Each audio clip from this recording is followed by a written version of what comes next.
At its very core, drug science must remain independent. This means we don't accept sponsorships.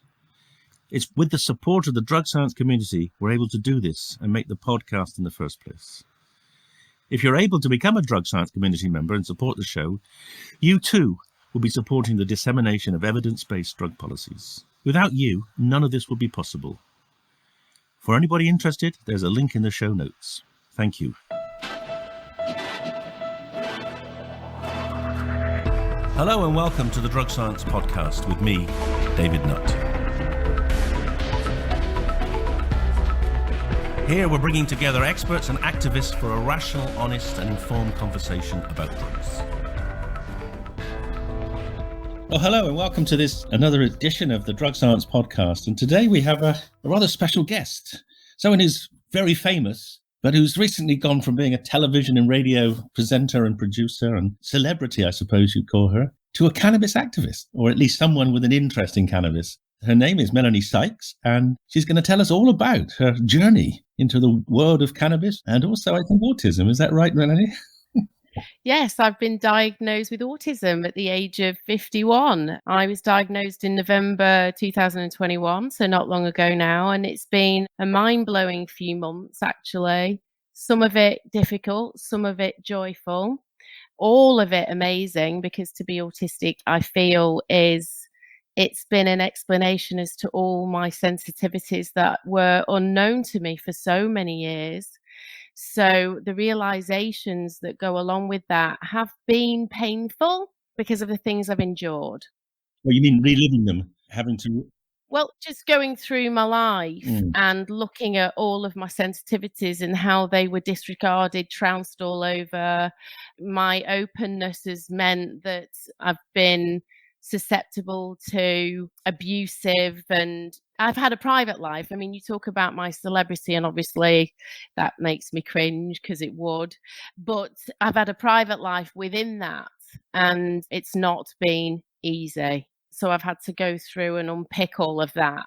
So it's been interesting. And my youngest is diagnosed with autism. He's 18 and he was diagnosed when he was 3.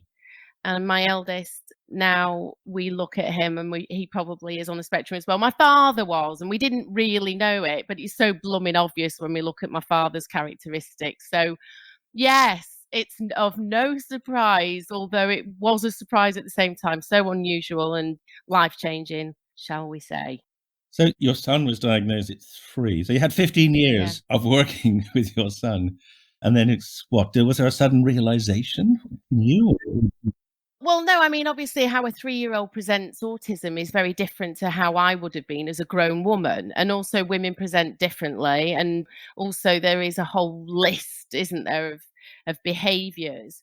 And I've been masking, they call it masking. And I've used to describe myself as a chameleon all the time. I would morph into whatever situation I would find myself in. And I used to almost congratulate myself for the ability to do that. But actually it was a detriment to me, because I'm denying my natural instincts all of the time, and that's tiring. And I've suffered with depression because of it. I mean, it's all coming up and out now. So I realise all sorts of things, because I drank quite a bit. I've been sober for 5 years now. I've been sober for 7 years in the past, but I thought I was addicted to alcohol, but actually it was self-medicating. I was self-medicating. I didn't, and so even that realization that I was numbing all of my senses. I'm an extremely sensitive individual. Oh, so I'm fascinated, as I guess most people will be, as to what the realization was. Or was it someone else? Was it a doctor or something?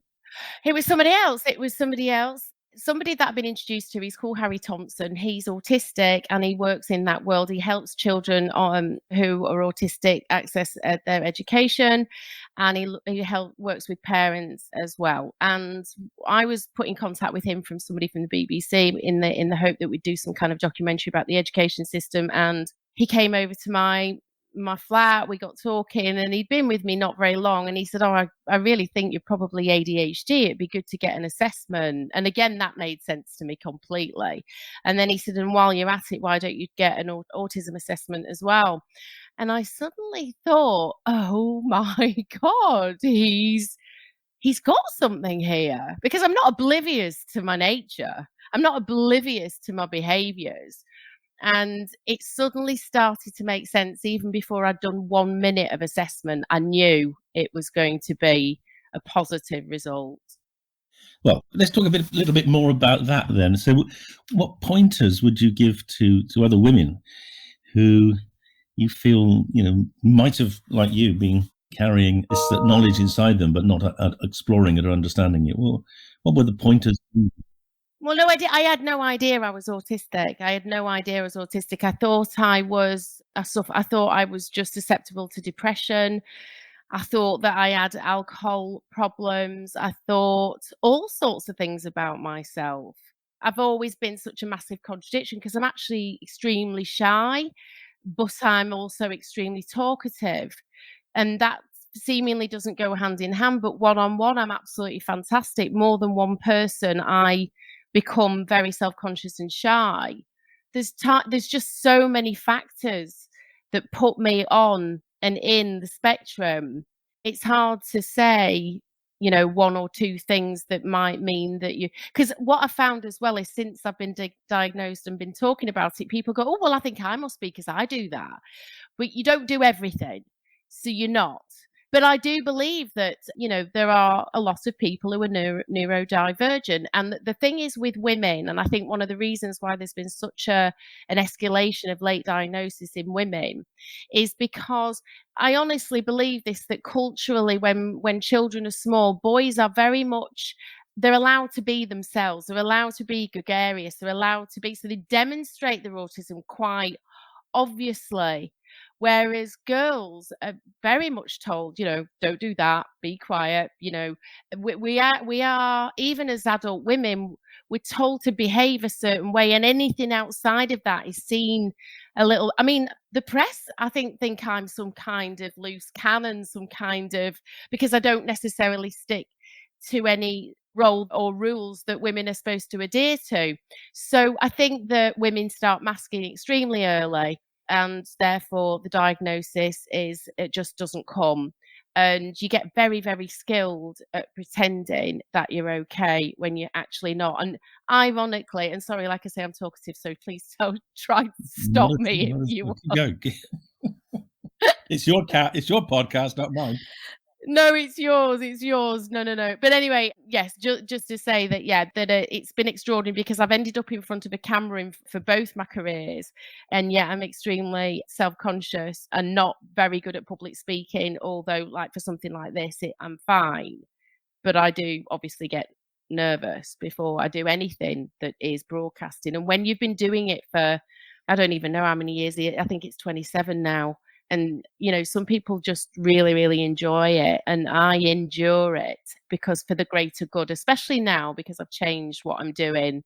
And as you said, I'm now involved with Medcan Support and then involved in prescription cannabis and the pursuit of that.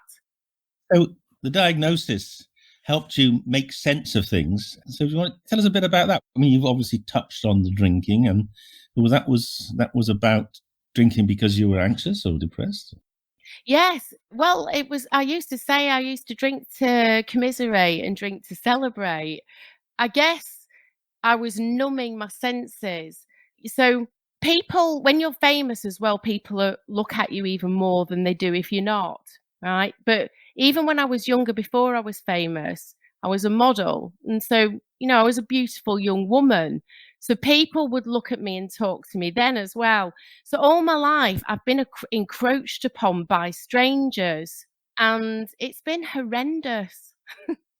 And then when you become famous, you also have to be extremely polite. And I was brought up to be polite anyway, but you almost have to, I felt like I had to be really lovely to people, but also I give too much of myself. People ask me personal questions in the middle of shops, and I've always felt like I've got to make these people feel comfortable. Well, I'm just starting to realize I don't need to make anybody feel comfortable apart from myself, because I don't owe anybody anything. I'm just having a life with sensitivities that I have to take care of, or else I have burnout, or else I feel I mean, I can't tell you, when I used to do interviews with magazines and things like that, I would feel like I'd given away chunks of my body and I couldn't shake the feeling for days and days. That's not, I don't know anybody in my industry, and I know many people in the industry, but they just don't feel the way that I feel about it. But one has to pay the rent, right? Well, that is also true. So I've had to do it. But as I've gotten older and before the diagnosis, I realised that I wasn't right for it anyway, that I was outgrowing it very, very quickly, and that it didn't have the substance that I possess. And I think that in the last 2-3 years, I've really got to know myself, as a lot of people have during the COVID years, where we had to stop, and the power of the pause reveals a great deal of insight into one's nature. And well, that certainly happened with me, and I know it happened for a lot of people. Oh, so this insight is a consequence of COVID, is it? I would say it was definitely, I think aging does it. Mm-hmm. I think wanting to not prostitute oneself, to not go against your grain. I think as you get older, you're more resistant about doing that. And it doesn't mean, and again, this is another thing, it's not even a financial security that has created this sort of attitude. It isn't. In fact, it's detrimental to my financial life when I'm not doing the thing that that creates that. But I have to live an authentic life. I've always been an extremely natural person. I don't need to be on television in order to feel like I exist. I exist without it. I'll exist after and before it. I am a human being of this world, and I don't need the industry to make me feel good. So I've done it to pay the rent. I've been very successful at it because I consider myself to be, people like me. I don't talk crap, and I'm a good communicator. So, yeah, but I've just outgrown it all. But I definitely think COVID fast-tracked all of this. I'm turning 50. How old are you, Dave? I'm 70, so I completely understand, yes. But when you get to my age, well, it's I'm sure there's a whole other level of relief and release that goes on, or not? Well, the biggest relief comes of paying off your mortgage. I'm yet to get one of those. Oh, right, well. Honestly, I don't even have one. I had one years ago, and I decided I'm not putting my money into bricks and mortar. I'm going to travel, and so I did quite a bit of traveling. But now I really need to sort my life out, so I'm desperately trying to get myself something. I suspect you have friends in many countries that'll put you up if you need a roof over your head. Yeah, I've always got somebody who'll put me up. There's always a sofa available to me, I'm sure. But I'm interested in what you say about COVID, because certainly people had to think differently, and that's not something you're forced to do very often. So, when you do it, you have different solutions or different insights. Yeah. Well, I suddenly realised how much I preferred my life indoors, the solitude of it. Obviously, I had my boys and everything, but I am a homebody. I mean, to be honest, I'm going through a bit of a period at the moment where I'm trying to resurrect myself back into normal life, and it's a slow burn, really, because I've got this homing pigeon going on at the moment. Like, I get to a certain distance away from home and I want to come back. So that I need to tackle.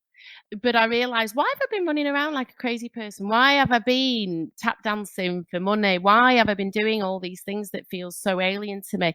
So I started the process, definitely. And also you start to look at your friends and how they've behaved, and the ones that were adhering to the rules and the ones that weren't. And it was just like, oh my God. And also you sat on your sofa every day looking at a one-sided view from the news, and nothing. I couldn't understand how I felt wasn't being represented as well. So there was all that. Hang on a minute. We're fed a line. We're fed a line from the day we're born. And if we don't challenge it, if we don't look at the other side of it, we're just not asleep, but definitely under the influence, aren't we? I think you're right in terms of people with autism, the hiding of it. The fact that, it's only relatively recently that it's been a kind of acceptable thing to talk about. Previously, it was a sign of mental disability or illness. Yeah, but neurodivergent people think outside the box.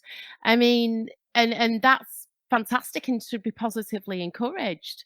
And it is when it makes loads of money. I mean, Harry, who I told you about recently, he describes, what does he call them? Establishment autism. And Yeah. it's people like Bill Gates Yes. who create so much money that they're accepted. But there's a whole host of people that think differently. And I've always thought differently to other people. I think, why isn't anybody saying anything about that? Why is, anyway, I think that neurodivergent people need to be encouraged and heard.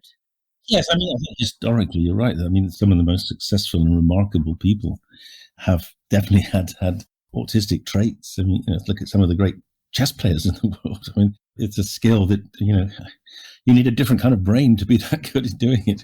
Well, absolutely. And there's people with specific skills. Yeah. And we need to see them and understand them. I mean, I'm reading a book at the moment. I think it's called The Artist's Way. I don't know if you've heard about it. Oh, it's a book that basically suggests that we're all creative people, but we're not encouraged to be creative. Creativity seems to be something that is fanciful. But actually, as humans, we just by nature are creative, and we should encourage that. So when I was at school, I wish somebody'd seen how good I was at art or seen how good I was with words and just encouraged that element of me.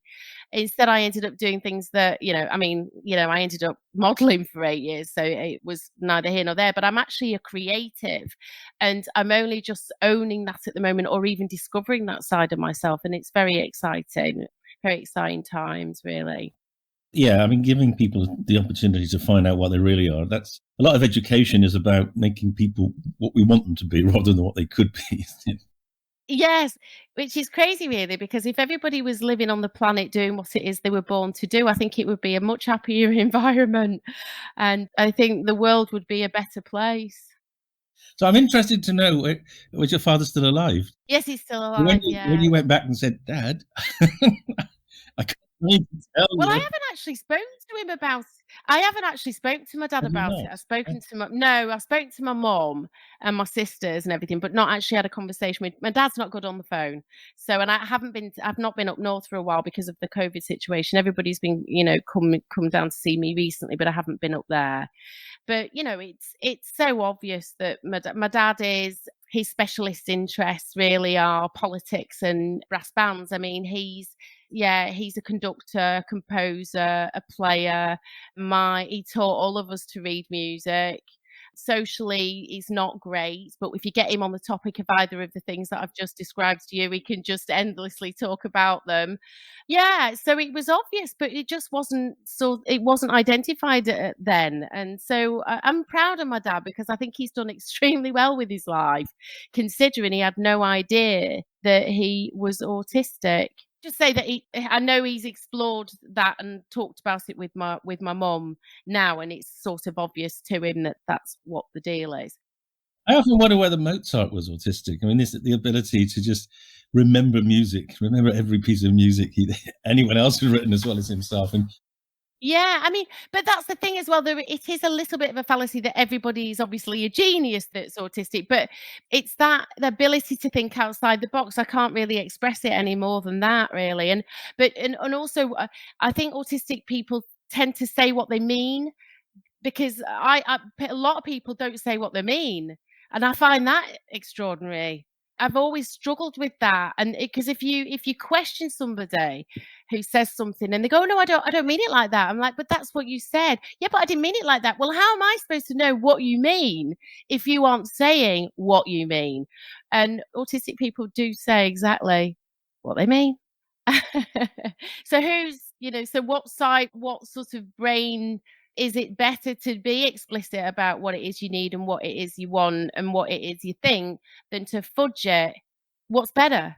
I know what I think's better. well, you now, in your own, in terms of your own experience, you've now clearly come to the conclusion that telling people what you really think is a lot less stressful than trying to tell them what you think they want you to think. So, well, I've been very. I mean, I have a magazine called Frank. The word Frank comes up for a reason, and for years I've always been very straight talking.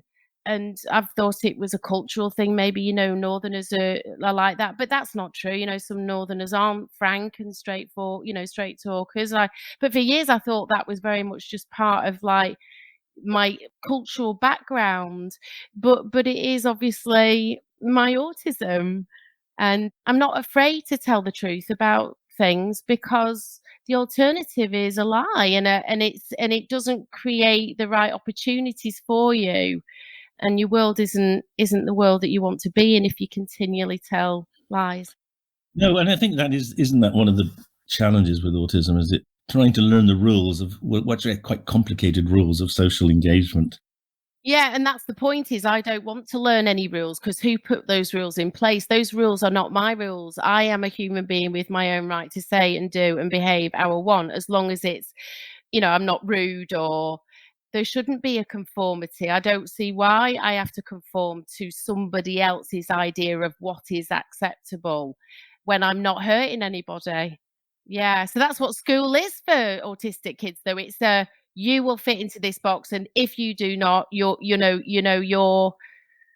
sort of subnormal. Well, it's just bollocks. Sorry, excuse my French, but it is, and there's no other word for it.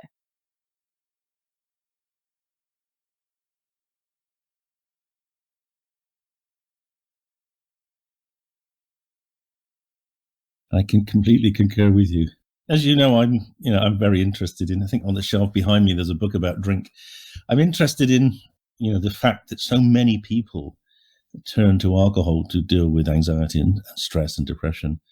And you did, but you were able twice now. You've managed to stop. Yeah, because it wasn't an addiction. It's really interesting, because I thought it was, but I was able to stop for a really long time. The first time I stopped, it was because I was younger and I was, getting married and I was having babies, and that just is not conducive to a healthy environment for all of that. And so I stopped. But I also stopped because, I was, the person I was marrying was really supportive of that. And then I fell back into it again, and then just more recently, like I say, it's 5 years in May, and I've got no interest in it. I will never ever drink again, and it's not something I've got to worry about, because I'm not. It wasn't an addiction. It was interesting because I've been sober a year when I went to a therapist. I went to, because I've been in and out of therapy since I think the first time I went, I might have been about 25, and just trying to work out what the hell was wrong with me. Oh, I see. You had a sense. Yeah, because I was, I just didn't really, I wasn't comfortable. I didn't feel like I fitted in. I was always struggling and with various things. Anyway, yes, I went to see an addiction specialist, and just to make sure that was my problem. But it wasn't. I think the specialist was expecting me to go there because I wanted to find some tools how to stay sober. But I didn't need any help with that. I wanted help with the unraveling of my personality once I'd stopped. Yes. Because anybody that gets sober knows the layers come off, and it takes time, and it's still got ongoing with me. And this autism diagnosis, again, has just thrown me massively into more layers and layers, and it's been unbelievable and brilliant. But yes, people self-medicate with alcohol because it's available. It's so easily available. I mean, actually, during the first year of COVID, one of the first things Boris Johnson said was, get your first vaccine and get yourselves down to the pub. I mean, it pissed me off because alcohol is so bad for the immune system, and it didn't make any sense to me to advocate the vaccine to go and get leathered. I was furious. Yes, well, we, of course, know that maybe he was drunk when he said that. Who knows? What's a different work party? Who could possibly know? Yeah, it's not him anymore. I mean, oh, that's hilarious. Just a couple more things to say just about your autism before we go on to the cannabis. So, I mean, in hindsight, do you think if you had worked it out when you were, your late teens or even earlier, like your son, do you think your career would have taken a different tack? Have you ever thought about that? Yeah, I probably would have done other things. And I don't regret my life. I mean, modeling was fantastic. People were amazing. I traveled the world. I had a lovely time. When I got into TV, that things got hard because the actual being on television and some of the mechanics of being on television were against my personality. Well, getting up early in the morning. No, I'm an early Oh, bird. No, that's it was fine. never that. No, I mean, God, this morning it was 6:15. I just wake up and I'm ready for the world. So it wasn't that. No, it was just, it was just certain things about it. And also just, like I said, being on camera. Whereas I'd gotten used to being a model. I've been a model for 8 years. Also, like we talked about before, there was no fame involved with my modeling. I just worked a lot. The fame came after I did a commercial that became really well known. And after the commercial, I started to get recognized, and I found it really difficult then. And I was only 27 or 26 when that happened. I was thinking if you'd had the insight you have now when you were then. Yeah, I probably would have done other things. I would have done other things. I would have been I probably explored my creative side so much earlier than I have done. I mean, I started Frank magazine about 3 years ago, and it used to be a bi-monthly online magazine, and it was a 200-page online magazine that you could like flick through on screen. And I was across the even down to font size. I wrote all the interviews, I edited all the interviews, I picked all the imagery. I literally didn't realize that I could look at pages and pages of magazine and know instinctively what needed changing to make them perfect. And I realized what a perfectionist I was in terms of that as well. So I'm extremely visual, but I also, I love photography. When I draw, my proportions are just amazing really for somebody that's not ever no haven't been taught, whereas I can copy draw pretty much anything and the proportions are right. So I'm actually just going to start an art course because I need to untap. It's definitely an untapped resource with me, and I need to go and do it. So yeah, I probably would have just been in more a creative zone earlier on. That's probably what would have happened. And also, I love to interview people, so I probably would have been doing that as I do now for the magazine. I mean, that's what I do. And your magazine is targeted at ecology. Well, I mean, trying to get a sort of balance between personal health and social health. Yes, I mean, it started out as for women over 40, and then I changed that because I just thought all women's lives are important to me. It's gonna be across the board. I also just my life, I care, I've been reading and watching all of the global warming, all that's going on, and decided to just reduce my life to the bare minimum, which I've done, and there's still work to be done on that. But my father used to stand in the local elections for the Green Party. He's been banging on about green issues since the 70s. And obviously I'm a 70s child. And my dad was a great source of inspiration. I used to go canvassing with him when I was little. Yeah. And he used to have stalls. And there weren't many greens in those days. No, I mean, I always say this, our pamphlets were made from recycled paper, and the technology wasn't so good back then. So if it rained, which it did often in Manchester, they would disintegrate. But even at the local carnival, he would have wallpaper table out, giving out leaflets, banging on about, and it was all aerosols then, wasn't it? It was all the ozone layer, and it was aerosols, and they managed to turn that around. I mean, I've just been watching the news now about what's going on in Ukraine and all about the energy that that we're not going to have access to, and how we're going to have to start looking at renewable sources. And apparently in the last 6 days, they've made more, they've gained more traction about changing to cleaner fuels so that we don't have to go to Russia. And it's taken a war for us to go that, not global warming, but a war for us to wake up that we need an alternative regardless of what is going on over there. So there are glimmers of hope in a way in this crazy situation that's happening right now. So it's to encourage people to try a more alternative, greener route and the ways in which we can do it. And it doesn't matter how small, just make some changes. Is that why you're online? Because you don't have to produce paper? I mean, in terms of your make. Yeah, well, it's not the reason necessarily, but of course it's better for the environment that it is. It's just online because it's online. I don't really know why that. And also it's, yeah, it is obviously a greener solution. I've not seen your magazine, to be honest. I mean, do you have live shows as well? Or is it just reading? It's just reading. It's interviews. In fact, we interviewed Dr. Callie Seaman actually for the magazine, but we talk about women doing amazing things in the world. You know, we've talked to surgeons and eco warriors, and so it's mostly women, but not all women. You know, we've been talking to this guy recently about hemp bricks and how the future is hemp, and you know, Well, that's a good place to be, yes, because we can talk about that. Go on, tell me more about hemp. Tell people about hemp bricks, because I've been fascinated. No, because we haven't published the article yet. It's not finished yet, so I've got to read it. Well, I'll tell people about hemp bricks, shall I? Yeah, please do, because it is amazing, isn't it? So a few years ago, I spent 10 days in the witness box in the Supreme Court in South Africa, arguing that they should allow medical cannabis. And one of the other people giving evidence was a South African builder who wanted to make hempcrete, hemp bricks, because they have this phenomenal ability to keep you warm and cool at the same time. And because of the absurdity of the South African laws on cannabis, which are pretty much the same as the British laws, they couldn't grow hemp. Well, they couldn't legally grow hemp in South Africa. So they had to import hemp from China to make their hemp.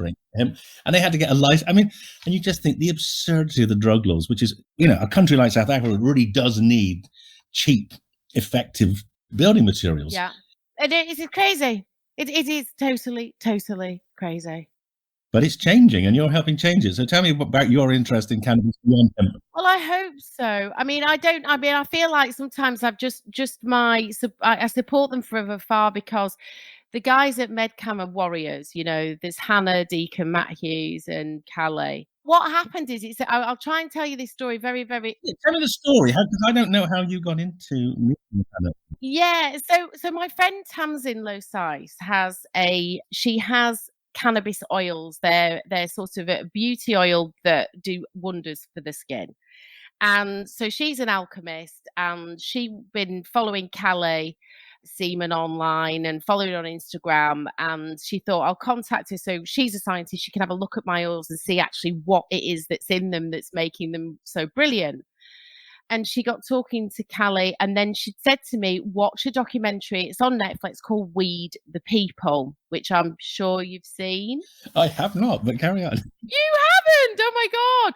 So this is a documentary based in the States about medical cannabis for cancer patients. And the results of the case studies that they did in the documentary were miraculous and brilliant. And I couldn't believe this plant has this power that cancer cells literally die in its presence. And I was staggered and excited and scratching my head as to why nobody knows about this. Why doesn't anybody know about this? And what's going on in this country? And then I found out about Medcan and about epilepsy and how it really helps reduce seizures for children in this country. And I just thought, wow, we really should be highlighting this. And I would love to do a documentary, the British version, if you like, of Weed People, but focus on epilepsy. Well, of course, I and drug science would support you wholeheartedly in that. It is outrageous the way the medical establishment ignores the evidence that these parents have generated, and we force them to spend thousands of pounds a month to keep their children well. It's cruel, really. So, yeah, I'm with you. If you get some, you know, if you can get a cameraman, I guess you could direct it. Well, I mean, this is the thing, and it's been an interesting one, because obviously I've been in the TV industry. I've seen it from all angles, and more recently, I'm seeing it from a production side of things, because I've got quite a few ideas that I want to pursue. The problem is with the TV world is that once they've done one documentary about one thing, they tick a box. Sometimes it'll be, well, we've done that. We won't do that now for about 3 years. So, for example, even autism, it'd be like, well, we've just done one about autism, so we won't be doing any more on autism, even though there are so many autistic people in the world, and we need to be educated about neurodivergent people in the same way that we've, I don't know. I've heard that there was a documentary done maybe 3 years ago. Well, I don't think there was a there's not been a documentary on the 21 patients that we've pulled together, and some of their stories are overwhelming. Well, this is what I mean, but they think that they've ticked the box on it. So it is a battle. It is a battle that I will continue to have, though, because I will not give up. Because we have to break down some of the stigma that is around it as well. People don't seem to understand that it's not about getting high. It's not about, people think, oh, how could parents give their children drugs? But we're all freely chucking chemicals down our necks like there's no tomorrow. And it's about changing perception. And changing perception seems to be the hardest thing in the world to do, because there's a resistance because of the way the world is structured. You know this. No, but carry on, because I agree with you. No, because we know it's all about money. We know that like I say, it takes me back to the Boris Johnson thing again with the alcohol. It's like, be good, get your vaccine, and go and get drunk. Alcohol kills so many people. The side effects of alcohol, the strain that it has on the NHS, but it makes more money than it loses money, and therefore it's all right. And it's disgusting. I'm not sure, Melanie, that's true. I don't think it does make more money, but I think people believe it. But what is it then? But what is it about then if it's not? Well, I think it's people like it. And people are prepared to. People take what they are given. Oh, there's a lot of misinformation. It starts from childhood. I mean, it's culturally accepted intoxicant, isn't it? And it pervades every aspect, as we've discovered. It even pervades every aspect of decision making in government. So, well, exactly. I mean, this country, people really kind of look down on culture of drinking in this country, as they should, because most Italians I know, they blooming drink so that for the flavor, not it's not about like, losing control. You're quite right. In fact, yes, there's something about the Northern Europeans where it's about losing control, getting drunk that's important rather than, as you say, taste and flavor. But actually, quite an interesting issue for you in your magazine, really, because women in drinking is quite a big health issue at present, because younger women in their 20s and 30s, now they're becoming more and more successful, are drinking. They're drinking as much as men, but they're thinner and they've got different distribution of alcohol, so they're probably more vulnerable. Yeah, but don't you think that people were drinking equally in the 90s? I mean, oh my God, there was a whole culture. Well, I mean, the press named women ladettes who were drinking pints, for example. Now, women are more sophisticated now, and they're drinking more wine and cocktails. Well, I know. I don't know why I'm laughing, because I'm not laughing because I don't know why I'm laughing. I think they're just more ladettes now, because women are better off, because women are more empowered, and women. No, well, I mean, ladette is such a stupid word. Anyway, women like alcohol, men like alcohol. We're human beings. We're equal in that way. We like, people like to lose control and forget about their problems or whatever it is they're seeking to do. They're doing it en masse, and it's positively encouraged. And as you say, going back to the government, like the parties and stuff, it just gives people carte blanche to behave the same. That's right. No respect. And it's frightening.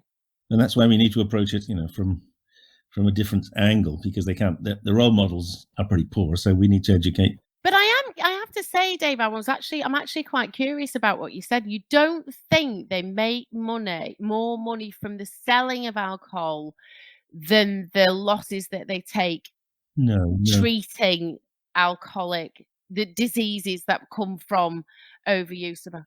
Yeah, it's a complex equation, obviously, because the cost of the health service about $3.5 billion. The cost of policing of drunkenness is about $6.5 billion. The opportunity costs, those are the huge bills. So if you take the lost productivity from days off work through drinking related illnesses and hangovers, that comes to something like $20 billion. Oh my God, I hadn't even thought of those. And the total cost is about the loss is about 30 billion, and the income is about 20 billion from tax. Yeah. Well, it just leads me to believe that the leaders would prefer their people to be poorly. They don't want us to be healthy. They want us to be poorly, and they want us to be able to be controlled. There is that. I mean, when I often give a talk, when I talk about the works of Aldous Huxley, and his famous book, Brave New World, the workers were controlled by something called Soma And I say, I think that's now alcohol. What was Soma? What was it?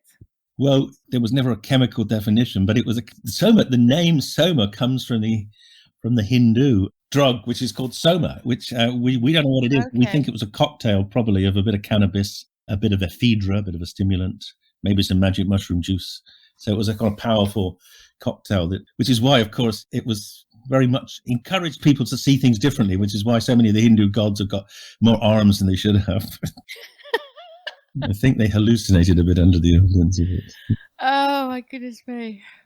But it's just lost in the mist of time. But we still have, there's actually some quite nice lines from the Indian writings about how cannabis was seen as an extremely powerful vision and spirit creating plant. Of course, there are religious sects in India that use it on a daily basis still. Yeah. I mean, it's a natural medicine. So you may not know this, and we're gonna have to stop fairly soon. So send me your address, and I'll send you a copy of my new book on cannabis, because you might find that useful to have. Please do. Yes, I will send you that. Thank you. One of the remarkable things I learned when I was writing this book was that there was an Irish doctor called Oshaughnessy who worked in India for the British government or the East India Company, and he noticed in India how the Indian doctors were using cannabis to treat spasms in children, epilepsy in children. Right. And he brought it back to England in about the 1850s, as a treatment for epilepsy. So it's not as if it's a new... No, it's not a new thing. No. Absolutely. But yes. We kind of medical profession has kind of tried to deny it, which I find just actually quite distasteful and pointless, really. But, it really is. How much of a fight is it, do you think? I mean, do you think we're ever going to be able to... I mean, I know everybody's all the talking and all the podcasts and all the books and all the world. What will make the change, do you think? When? How?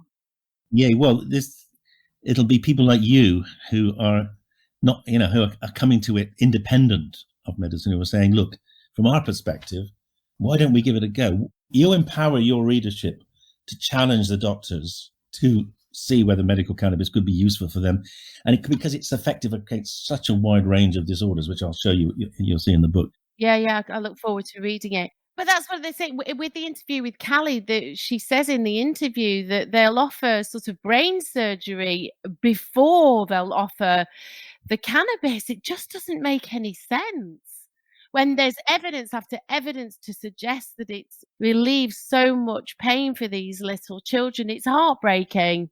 And it's criminal, really.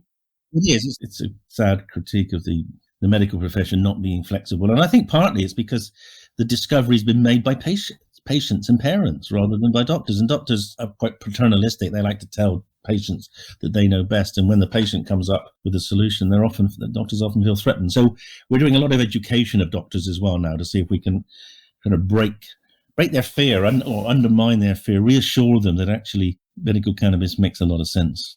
Yeah, we've got to keep the fight going, haven't we? Well, I'm glad to know it's great you're on side, and stay in touch. And if you want to make that film, we'll be ready to really help you. The science is there. Yeah, well, honestly, I really, really want to make it happen. So I will be in touch, as they say. Fantastic. Well, it's been lovely talking to you, Melanie. And you. Thank you. Keep up the good work, and maybe we'll meet at some future date. Okay? Yes, it would be lovely. Thank you so much, Dave. Good to see you. Take care. Thank you.